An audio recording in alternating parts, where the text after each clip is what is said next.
Good morning, Whitesville. I'm here this morning with your Whitesville Wednesday weekly news. Just wanted to give you a couple updates of things going on inside your child's classroom and things coming up this month as we close out January and roll into February.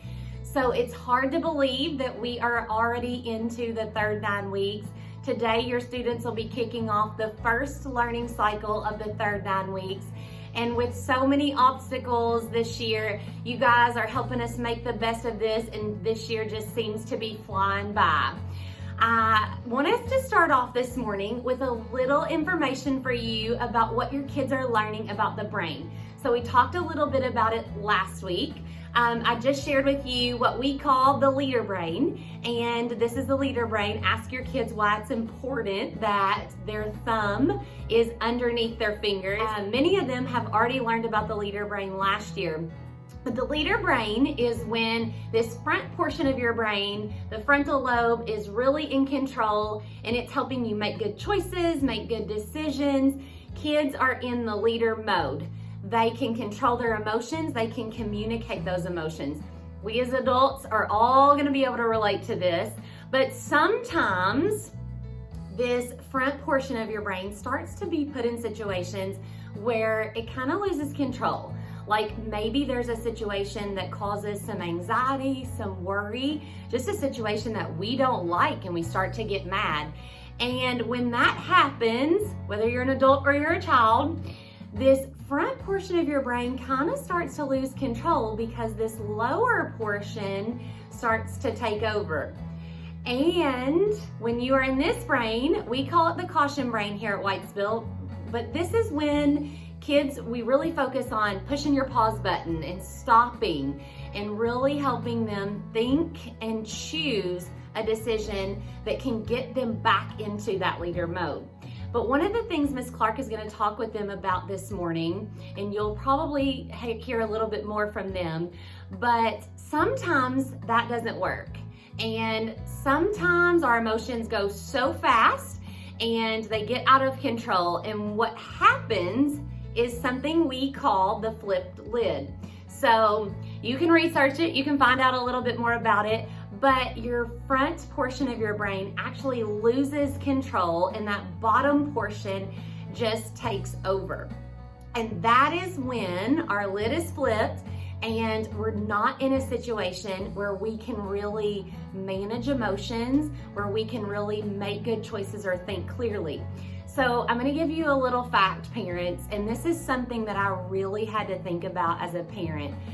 It actually takes 18 minutes on average for a child to calm down when they're put in a situation where their lid actually flips. And that seems like such a long time, but when I think through my own parenting situations and when my kids really kind of lose control and get emotional, I just want to fix it, and I want to just talk to them. What's going on with you? How, just try to get them to talk, and they're just not ready to talk. And yes, I'm the principal, so I learn a lot from Miss Clark every single day, but there's so many things that you can do when you get to this situation. First, just giving a little bit of time, but then just different strategies, and your kids know so many, they're learning so many, but things like push, pull, dangle, things like cupcake breathing, things like take 5 breathing, all of those things are things I promise you that they will be able to tell you about and things that you can use at home. There's a lot of information. If you want to know more about it, just reach out to Miss Clark. She's got some great videos that she can share with you, or talk to your kids. I bet they can share a little bit more with you too. Okay, so the next thing that I wanted to talk to you a little bit about is something we're beginning today, and will continue as long as we have Digital Wednesdays from 10:30 to 11:30. And our goal was really to try to just help close as many gaps as we possibly could with this time of targeted intervention. We decided to take standards that we've taught in the first half of the school year and give students an assessment and just see where they are in their learning. Do they need more practice? Are they good to go? What can we do to help fill any gaps that may exist? So from that information, we've divided kids into 3 groups. So this first group is going to be more of like an independent group. I got it, I'm ready, I understand, I want to practice and challenge myself a little bit more. So this one is more independent, and then these other 2 are going to be led by teachers in a Google Meet. And this group here is like I'm almost there. So I've got some of it, but I need a little more practice or a little more instruction to get there. I'm close.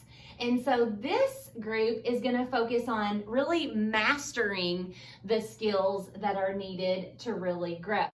And then this other group here is I'm going to get this. So I have a few gaps, but I'm going to get it. And so this group is really going to be focused on how can we reteach this in a new way to really help our students progress and understand and grow. And so this time on Wednesdays is just going to be so valuable. So you'll see starting at 10:30, kids are going to go into these breakout groups, and then there will even be more one-on-one or real small group intensive intervention that may take place for the second half of this time if we continue to notice that kids are struggling and need specific help in a certain area. So we're really excited about this time, and we're just really hopeful that it's going to help students and really fill in any gaps that may be existing. All right, and the last thing that I wanted to share with you is just a little about an upcoming event with Valentine's Day. It seems so far away, but February 14th is on the horizon, and we have been brainstorming a way to still give kids some fun memories surrounding Valentine's Day and celebrating with their friends while maintaining that healthy school environment and avoiding any additional spread of germs. So on February 12th and February 16th, Miss Payne and our lunchroom staff is actually going to be serving Little Caesars pizza and an extra added Valentine's treat with lunch. And we will be having an I Love My School lunch. So our students loved the Thanksgiving celebration that we had in our 2 lunchrooms, gym and cafeteria. And so we're gonna do something very similar with Valentine's Day.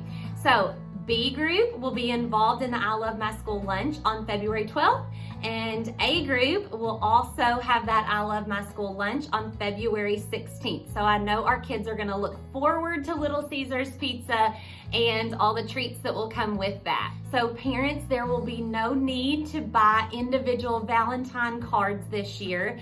Teachers are going to be doing something fun in their classroom. So they'll have a lot of fun at the I Love My School lunch, making memories, and then be having some type of fun activity going on in their classroom. I just wanted to share that information with you because I know as you walk past that aisle at the grocery, you may be thinking about picking up some of those Valentines, but you do not need to do that this year. We just went back and forth, but felt like there were still lots of ways that we could make memories and not have to spread germs anymore with the cards and the additional things with that. So I hope everybody has a fabulous week. We are kicking off Learning Cycle 3.1. Keep us posted. If you have any questions, email me. We are here to help you in any way. Have a great week, everybody.